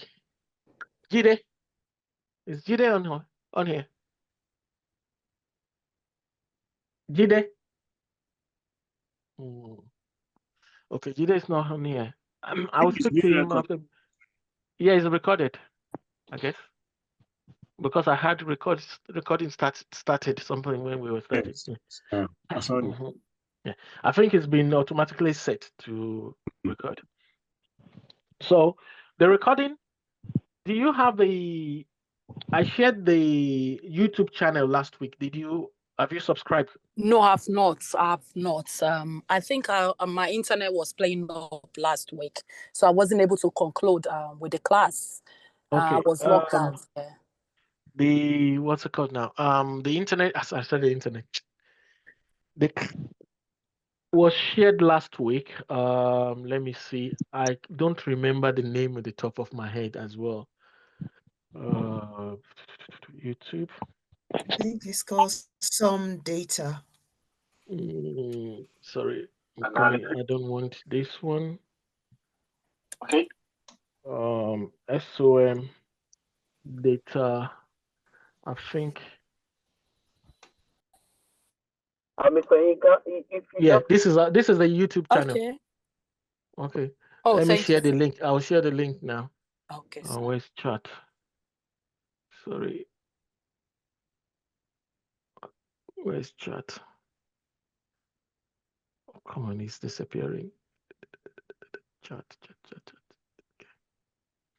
Sorry, I'm on multiple screens. That is why. Okay, sir. Okay, I've shared this link. All right, that's it. Thank you very much. And then sir. you can see, I don't even need to, you can see the video here also for the installation. So if you run into any issues, just go in, you can see the video there. And if you come into this our class, let's see videos. Yeah. No, this is not my season 18. The previous one data, yes, you can see 10 months back, stuff like that. You can see this is one of my classes. If you see SQL, if you want to know more about data, the data types, go and watch this video. I explain it there as well. So we have quite a few. We have quite a few there. Okay. Right. Which you can begin to watch even before we post this one as well. Okay. Because one thing is that my classes, I don't use any lesson or training structure. I just look at what is needed and then I just give that way. Okay. Because one thing is we're not training you to be I'm training you to understand it and then you'll be able to do it yourself. And that is why most of it's hands-on. Okay. All right. Thank you, sir. Violet. Yes, sir. Good afternoon, sir. Thank you very much for so far. My question is, when you talked about the raw data, so when you come to the SQL engine now, you create a table. So how do you import that data, the raw data you got from the database? Yeah, it's one of the things I'm going to teach you. Okay. Okay, there are so many ways. There's so many ways, but I will show you one or two if you're getting your data from Excel. Okay. If you're not getting your data from Excel, say SQL Server to SQL Server, I will teach you as well. If you have access, there's something which we call linked servers, which we can use as well. So, but I will show you a little bit how you can move from one database to another as well, and then how you can ingest Excel file CSV files and stuff like that. And also another way is part of what Jide will be taking you when you can use Python as well to ingest the data as well. Okay. Okay.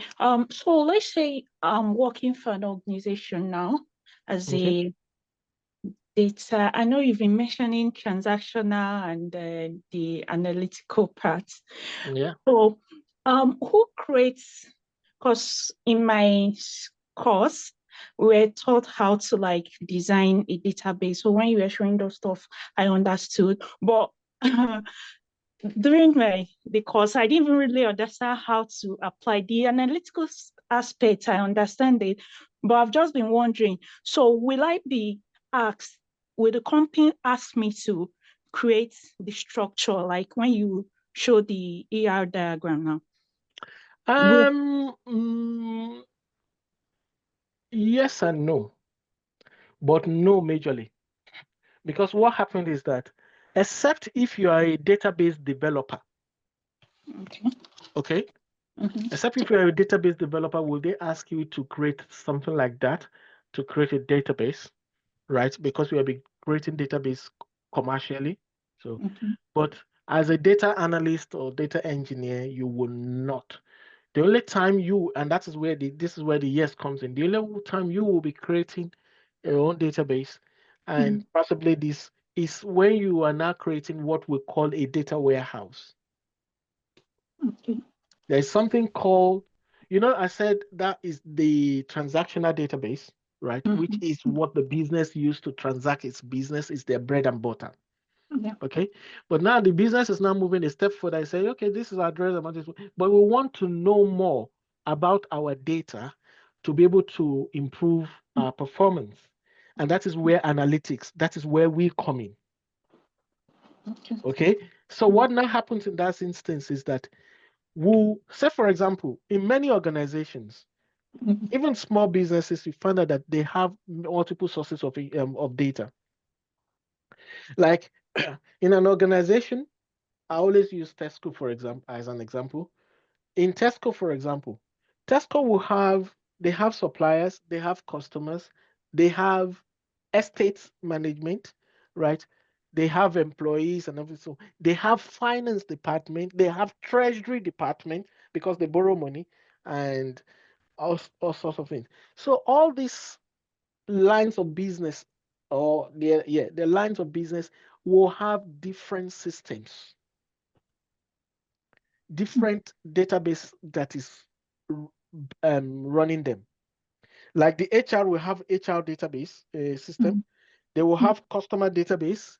They will have supplier database.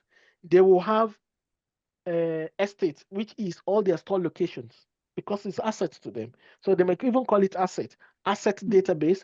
They will have products, supplier for product. They will have delivery and all the stuff like that. They have club card. They have a separate system for club card. And now for them to be able to, hold on, please, 1 minute. Pastor, I'll call you back. I'm in the training. I'll call you shortly. Yeah. Okay. So all these data sources, or their business systems, as we call it, their business systems, majority of them don't talk to each other. And what I mean by HR do not know, is not linked to the customer POS, which is the system that backs their till. Is not linked to it, right? HR is not linked to their what's it called? Their suppliers. It's not linked to their product, right? The POS, which is their transactional database, is not linked to their finance team. And all these things is what actually make Tesco what Tesco is. So what I want to say is the MD or the CEO now said, I want to see what is my company doing? What are we doing? Why are we doing it? And where are we doing it? And that is the question. That is the 3 whys. If you hear the 3 whys, what, why, where? And that is what we get back to now. Okay, you know what? Let's amalgamate all these data sources into one, right? so that we can now begin to do our analytics on it to be able to tell us what we're doing, what, why, and where. And that is what we now, that database that will now bring in all of these data, their business systems into one is called a data warehouse.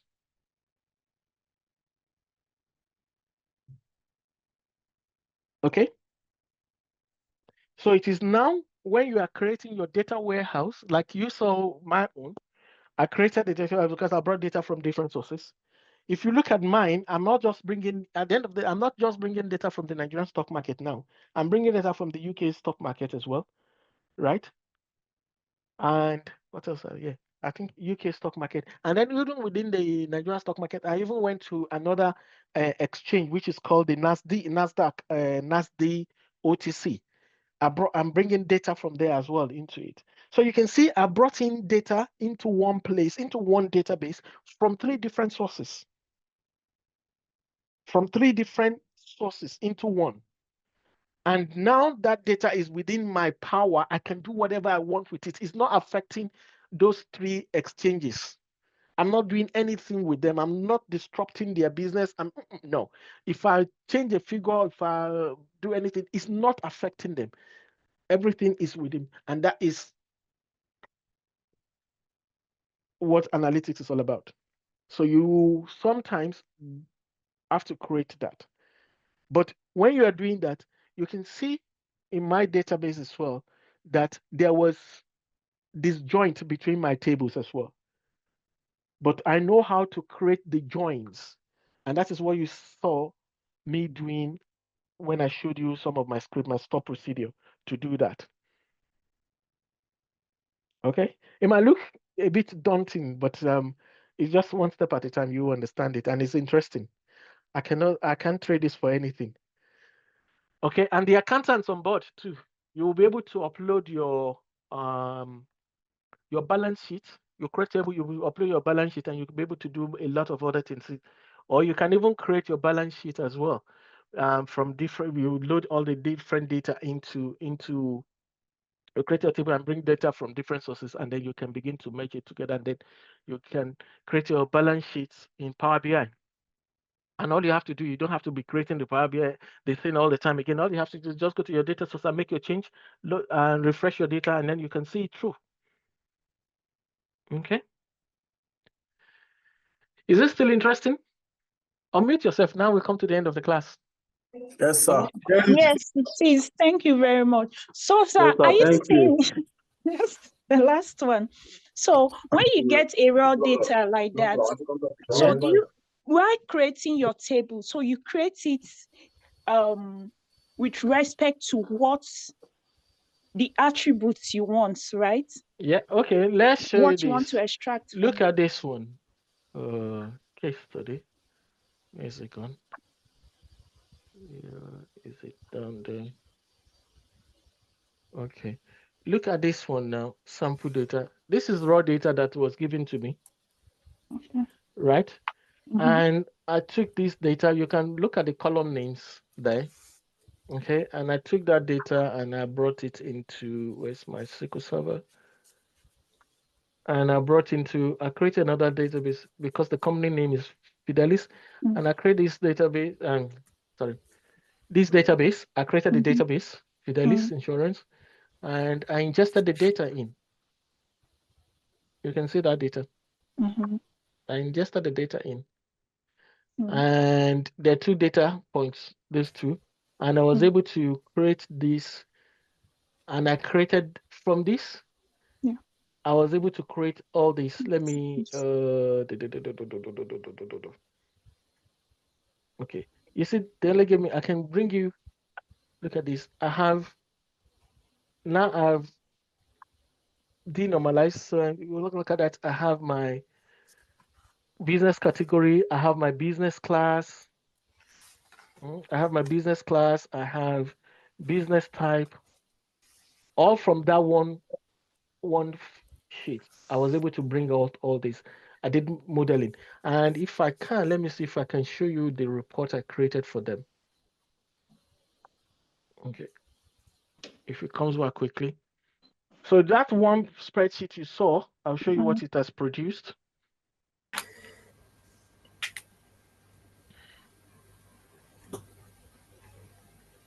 This is Power BI desktop, so it's just loading up. Okay, you can see my data points here, my tables, and this is what it has created from that. Okay. Okay, and I can drill through, say I want to drill through, I can drill through. It opens another page, and you can see breakdown. And that is just from that one spreadsheet. Okay? Yeah. All right. All right. Thank you very much, sir. You're welcome. Any other question? Yes, sir. Please, I have a question. Go ahead. So I have two questions actually. So because I was not present last week, so I felt kind of lost for this class. So I wish to know if you could make any recommendations, given that you said the basics is very important, and obviously you've linked us to the YouTube channel. For what is it for this class? You will get the video for last one and this one. I think Jide should be able to upload it by today or tomorrow. Yeah, I mean just like generally, so that in our own time, minus I the will video, share. Like I said, I'm going to any. share. Yeah, W3 school. I'll share some things with you. I'm also go to the YouTube channel as well. Our previous classes as well. They're very useful resource as well. Oh, okay. Yeah. And then the second question, I would like to know if you have to master Excel to be You able don't need. to I understand. don't. You see one thing. Let me tell you. I only know basics in Excel because I'm not dealing with Excel. Oh, okay. I will take Excel and put it into a database or a table and then do my work. Like look at the Excel I showed you just now. Yeah. I put it into a data table tables and then look at it here. I don't need, once I loaded the data in, I don't need Excel anymore. Okay. Okay. Okay. Yeah. Thank you, sir. Small organizations are the ones that will give you Excel to work with, but big organizations, you don't need Excel. You load the data into tables because the data is going to be big. The volume is good, so an Excel cannot handle it. And also the transformation and everything I have done, though you can do it in Power Query these days, but it's not as efficient as you have it in your own database. Because once you do it in in Power Query, what happens is that it is not reusable. It is only for that Power BI project you have done. You cannot use it in another project. But what I put it into a table, and like as it is right now, another report, another person can use it. Just a matter of plugging it. But if it's in Excel, it's just one place. That's the disadvantage as well. One of the advantages of Excel as well. It's good for standalone things, yeah. But when it comes to deep analytics, no, Excel is not. Because look at what I did I did a lot of transformation. Let me show you this. This one, when I was doing, is a lot of query. Where is that? Okay, this one, you see, if I say I had it in Excel, I won't be able to do this because I was able to do a lot of calculations. This is doing a lot of calculations. You can see from one to the other, from one to the other. In Excel, I will not be able to have this. I don't have this power in Excel. I don't have this power. Okay? Okay. Thank you, sir. All right. Okay. Mr. Kolawole, you raised your hand. Yes. Please, sorry, I just wanted to ask, relating to some of these installations, the SQL and some other things that will be provided or that we'll have to download. Will we still be able to have access to them after the class? Yeah. It's you're installing it on your laptop or your desktop. It's yours, and I'm recommending the version that is free to some extent.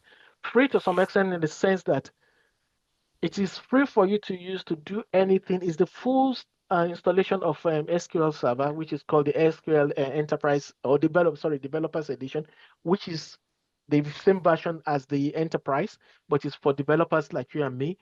And you can use it for anything you want. So far, you're not using it for commercial purpose. So far, you're not using it. If you're using it for commercial purpose and you're found out, you'll be penalized. Huge fine. Okay. When I say commercial purpose, it's not for you to use it for your own small thing. That's not it. But when you begin to use it for enterprise businesses and they're making money and they're not paying Microsoft. Okay. Okay. Yeah. Mr. John, you raised your hand.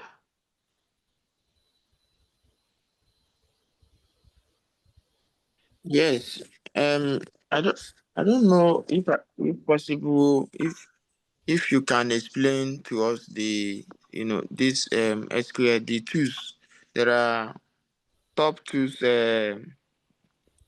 tools bar that we don't understand. I don't know. For me, I don't understand those two tools. Is this something we can also learn from the YouTube that you see? What tools are you talking about? On that sheet, there's a heading tools that we can use for. Which sheet? The one you just, the previous one you just showed us now. Just the recent one you showed us now. There's some tools on the top bar. So I don't know if. I don't understand what tools you're talking about. I think maybe on the SQL database. Yes. SQL database. Yes, the SQL. Yeah, which one? I think maybe it is. We saw I saw like different charts and then how to make use of different charts. I think he's talking of tabs of tools, the ribbons. Let me.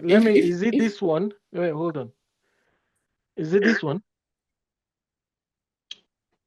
I can't see. Sorry. Okay. Is it this one? Yes, like here now. The one I'm talking, all this clipboard data. You don't have to worry about that. I'm going to train you. Yeah, but it's just a chart. It's nothing.